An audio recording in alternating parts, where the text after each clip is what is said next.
Assalamualaikum warahmatullahi wabarakatuh. Nama saya Ibrahim Wirdo Setiawan. Saya adalah mahasiswa Prodi Pendidikan Bahasa dan Sastra Indonesia dan saya berkuliah di Universitas Pekalongan. Pada kesempatan kali ini, saya akan mempresentasikan tentang artikel saya yang berjudul Pembelajaran Multimodal dalam menarik minat belajar siswa atau menarik minat belajar generasi digital natif. Nantinya latar belakang akan dijelaskan oleh Mbak Tevi sebagai rekan saya. Perkenalkan, nama saya Tevi Nabila Narga Iklana dengan NPM 0825085441. Perkembangan teknologi informasi dan komunikasi telah membawa perubahan besar dalam kehidupan manusia, termasuk dalam dunia pendidikan. Kemajuan teknologi digital membuat informasi dapat diperoleh dengan cepat dan mudah melalui perangkat seperti smartphone, tablet, dan komputer. Siswa tidak lagi sepenuhnya bergantung pada buku teks atau penjelasan guru. Berbagai informasi kini bisa diakses melalui internet, media sosial, platform berbagai video, situs pendidikan, hingga aplikasi berbasis kecerdasan buatan AI. Kenyamanan ini membuat teknologi digital menjadi bagian yang tidak terpisahkan dari kehidupan sehari-hari. Di era digital, siswa tumbuh dalam lingkungan yang kaya informasi dan media. Sejak dini mereka terbiasa berinteraksi dengan berbagai bentuk konten seperti video pendek, animasi, gambar, infografis, dan game edukasi. Karena itu, tidak mengherankan jika kebiasaan mereka dalam menerima informasi juga melibatkan elemen visual dan auditori serta interaktif. Perubahan ini kemudian mempengaruhi cara siswa belajar dalam memahami informasi. Menurut Mars Prensky, siswa saat ini adalah generasi digital natif, yaitu generasi yang tumbuh bersama teknologi digital. Nah, jadi teman-teman, generasi ini terbiasa belajar lewat visual, akses informasi yang instan, serta metode yang lebih aktif dan eksperimental. Maka, proses pembelajaran tidak lagi bisa hanya mengandalkan cara lama seperti membaca buku dan mendengarkan penjelasan guru. Siswa cenderung terbiasa memperoleh pengetahuan melalui kombinasi teks, gambar, suara, video, dan kegiatan interaktif. Bahkan mereka bisa belajar kapan saja dan di mana saja. Namun, tantangan muncul karena pembelajaran di sekolah sering belum sepenuhnya menyesuaikan dengan karakteristik siswa tersebut. Guru kerap menjadi pusat penyampaian informasi, sedangkan siswa lebih banyak berperan sebagai penerima. Nah, sekarang pertanyaannya, teman-teman di kelas, apakah cara belajarnya masih dominasi ceramah dan tugas tertulis? Jika kalau siswa hanya duduk dengar, baca teks, lalu mengerjakan soal, wajar kalau sebagian siswa mulai kehilangan fokus dan perhatian. Fokus belajar menjadi faktor penting untuk menentukan keberhasilan proses pembelajaran. Siswa yang terlibat aktif cenderung lebih mudah memahami materi, mengingat informasi, serta mengembangkan keterampilan berpikir kritis dan kreatif. Teman-teman, fokus itu kuncinya. Kalau siswa ikut terlibat, peluang untuk paham dan mengingat materi jadi lebih besar. Selaras dengan itu, Reis dan Van Leeuwen menegaskan bahwa manusia menafsirkan informasi melalui berbagai bentuk komunikasi seperti bahasa, gambar, dan suara. Artinya, pembelajaran tidak hanya berlangsung lewat teks tertulis, tetapi juga melalui beragam representasi. Nah, jadi guru perlu merancang strategi yang tidak hanya berorientasi pada penyampaian materi, tetapi juga mampu menghadirkan pengalaman belajar siswa yang bermakna, menyenangkan, dan sesuai kebutuhan siswa. Salah satu pendekatan yang relevan adalah pembelajaran multimodal. Pembelajaran multimodal menggabungkan berbagai mode penyampaian informasi, misalnya melalui penjelasan guru, diskusi, dan materi audio, serta praktik langsung melalui aktivitas pembelajaran. Dalam pembelajaran bahasa dan sastra, pendekatan ini bahkan sangat potensial. Untuk membuktikan penerapan gagasan tersebut, kegiatan pengabdian masyarakat dilaksanakan pada 18 April 2026 di SDN 01 Bligorejo melalui metode pendampingan dan pelatihan pendidikan. Pelaksanaan relawan mendampingi siswa kelas 3A dengan kegiatan yang menggabungkan praktik visual, pendengaran, dan praktik langsung. Misalnya, pengembangan kosakata, permainan tebak-tebakan karakteristik hewan. Nah, jadi teman-teman dari hasil observasi terlihat bahwa variasi kegiatan tersebut membuat siswa lebih aktif, Mereka lebih antusias mengikuti permainan edukasi, lebih sering menjawab pertanyaan dan menunjukkan minat yang lebih tinggi terhadap materi. Temuan ini menguatkan pentingnya pembelajaran yang melibatkan berbagai modalitas agar suasana belajar lebih menarik dan menyenangkan bagi. Nah, sekarang apa sih hubungannya dengan pembelajaran multimodal? Pembelajaran multimodal adalah pembelajaran yang menggunakan tidak hanya satu modalitas.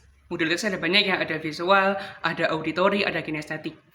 Visual itu adalah pembelajaran yang dimana kita menampilkan sebuah gambar atau sebuah bagan, yang mana siswa ini akan mencerna bagan-bagan tersebut atau gambar-gambar yang sudah kita buat dengan menggunakan mata. Mata adalah organ tubuh yang dengan effortless atau dengan usaha yang kecil mereka bisa menuangkan energi tersebut. Jadi tidak ada istilahnya kalau dibandingkan dengan mendengar dan melakukan sebuah aktivitas, mata itu lebih mudah bergerak, lebih tidak memakan energi gitu. Nah, dimulai dengan visual. Dengan adanya kita memberikan gambaran-gambaran kepada siswa, entah itu menggambar dalam papan tulis, siswa akan terbiasa melihat gitu, akan terbiasa mengamati sebuah gambar. Nah, yang kedua yaitu auditori. Auditori adalah kegiatan di mana siswa itu akan mendengar atau dengan berusaha mendengar orang lain atau dengan mendengar guru. Nah, yang ketiga yaitu kinestetik. Kinestetik, siswa itu mampu memperagakan atau belajar dengan praktik, tidak hanya belajar dengan teori atau sebatas mendengar atau melihat, tapi juga dengan tubuh gitu. Nah, dalam suatu pembelajaran, jika hanya ada satu modalitas seperti hanya ada auditori atau hanya ada visual, nantinya siswa itu tidak akan merasakan kegiatan yang sama, tidak akan merasakan euforia atau kesenangan atau kenikmatan yang sama belajar dengan ketika di gadget. Nah, akhirnya siswa tersebut nantinya akan merasa bosan. Tapi jika pembelajaran itu dilakukan dengan menggunakan tiga-tiganya, nantinya siswa dengan mudahnya akan merasa senang gitu. Tidak merasa bosan, tidak hanya melihat bagian saja, tapi setelah ini nanti ada sesi lain, ada sesi mendengarkan orang lain, nantinya juga ada sesi bergerak, sesi ice breaking, dengan berbagai hal tersebut. Nah, masuk ke dalam hasil dan pembahasan, penelitian kami kemarin, kami menggunakan berbagai macam aspek pembelajaran. Yang pertama dalam pembelajaran matematika, kita membuat sebuah bagan, yang mana nantinya akan diamati oleh para siswa. Bagan-bagan tersebut hanya dibuat untuk belajar matematika saja. Jadi misal di kotak 1 ada angka 3 dan di kotak 2 ada angka 6. Saya menyuruh siswa untuk gimana sih nyari angka 9 dengan penjumlahan yang ada dalam kotak. Nantinya siswa akan dengan langsung mengamati, itu ada angka 3 di sebelah angka 6, dan kalau dijumlahin itu akan hasilnya menjadi 9. Nah, nanti dengan sendirinya siswa akan nangkep pembelajaran tersebut. Yang kedua yaitu auditori. Kami menggunakan proses permainan, yaitu proses permainan seperti mendengarkan teman mengatakan sesuatu. Teman mengatakan ikan.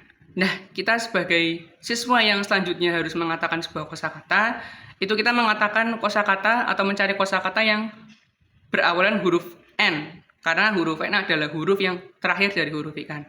Nah, jadi tidak hanya mengatakan saja, tidak hanya kita menyampaikan apa yang kita pikirkan, tapi dengan kita menyampaikan yang kita pikirkan, itu menggunakan modal mendengarkan orang lain. Jadi sebelum menemukan jawaban, kita terlebih dulu mengambil modal jawaban itu tersebut dari teman atau dari mendengarkan. Jadi siswa tidak terbiasa belajar, bakal belajar yang jenuh, yang aku harus membaca sendiri, harus nyari materi sendiri. Tidak, tapi dapat cara untuk menemukan jawaban itu dari orang lain, seperti itu. Bukan mencontek loh ya, beda lagi. Nah, lalu ada kinestetik. Kinestetik kita menggunakan ice breaking, yaitu permainan seperti berjalan mundur, dan di belakang itu ada sepatu. Nah, itu fungsinya untuk ice breaking. Jadi hanya untuk membuat siswa itu tidak jenuh, tapi sekaligus ice breaking tersebut membuat proses pembelajaran itu dinikmati oleh para siswa. Jadi ketika dalam sebuah rangkaian pembelajaran tidak hanya menggunakan satu aspek, nantinya siswa akan mengingat seluruh yang ada dalam pembelajaran tersebut. Jadi tidak hanya pulang, oh tadi kamu ingat materi apa? Nggak tahu, karena setiap hari saya hanya menulis seperti ini, nanti besoknya lupa lagi. Tapi ketika pembelajaran itu dibungkus dengan berbagai macam aspek pembelajaran, ada ABC, nantinya siswa akan mengenang pembelajaran tersebut. Oh tadi di sekolah saya mengamati sebuah bagan, lalu ada membuat sebuah permainan mengatakan kosakata dengan menggunakan huruf awal yang tercipta dari huruf akhir yang teman saya katakan. Nantinya dengan pembelajaran tersebut, siswa itu tahu prosesnya gitu, tahu proses dia belajar. Oh, proses saya belajar seperti ini. Akhirnya mereka menjadi minat untuk berangkat ke sekolah terus, tidak sering membolos, tidak tiap hari membolos karena bosan, tapi mereka minat untuk belajar di sekolah. Mereka tidak lagi meremehkan pembelajaran yang disajikan oleh guru di sekolah. Karena pembelajaran yang disajikan oleh guru di sekolah itu mampu membangkitkan kesenangan atau membangkitkan euforia mereka gitu. Perkembangan teknologi digital telah mengubah pola belajar siswa, kemudian akses informasi melalui media sosial dan kecerdasan buatan. Nah, kondisi ini menjadi tantangan sekaligus peluang bagi dunia pendidikan untuk beradaptasi. Lihat berdasarkan pendampingan di kelas 3A SDN 01 Bligorejo, pembelajaran multimodal menunjukkan dampak positif. Menggunakan 3 elemen, visual, pendengar, dan kinestetik menciptakan suasana belajar yang hidup dan partisipatif. Seperti ini, siswa menjadi lebih aktif dan antusias. Sekarang, pembelajaran multimodal merupakan strategi relevan untuk menghadapi perubahan kebiasaan belajar siswa di era digital dengan melibatkan berbagai indera. Pengalaman belajar menjadi lebih bermakna. Bukan hanya itu, metode ini juga meningkatkan motivasi, konsentrasi, serta mengembangkan kemampuan berpikir dan berkomunikasi. Jadi, dengan demikian pembelajaran multimodal dapat menyesuaikan proses pembelajaran dengan fenomena digital seperti ini. Bukan sekedar sekolah, tidak hanya tempat transmisi pengetahuan, tetapi juga ruang yang memberikan pengalaman belajar yang menarik dan bermakna. Apakah Anda tahu pembelajaran efektif membutuhkan keterlibatan aktif siswa? Seperti yang telah dijelaskan oleh Rusman, pembelajaran yang menempatkan siswa sebagai subjek aktif dapat meningkatkan partisipatif dan keberanian dalam menyampaikan pendapat. Mudah bukan jika kita terapkan metode ini? Berdasarkan pemaparan materi di atas dapat kita simpulkan bahwa pembelajaran multimodal adalah solusi yang tepat dan relevan untuk menghadapi perubahan kebiasaan belajar siswa di era digital. Metode ini terbukti efektif meningkatkan keterlibatan, motivasi, dan kemampuan berpikir siswa. Demikian, implementasi pembelajaran multimodal sangat layak dipertimbangkan sebagai strategi pembelajaran di era digital dan pembelajaran abad ke-21. Bukan hanya itu, ini juga langkah nyata untuk menciptakan pembelajaran yang lebih dinamis, aktif, dan bermakna bagi siswa. Mari kita mulai perubahan kecil dari sekarang. Perubahan dimulai dari kita, bukan dari teknologi. Apakah Anda siap untuk mencoba? Sekian yang dapat kami sampaikan, semoga bermanfaat. Kurang lebihnya mohon maaf jika ada banyak salah kata. Wassalamualaikum warahmatullahi wabarakatuh.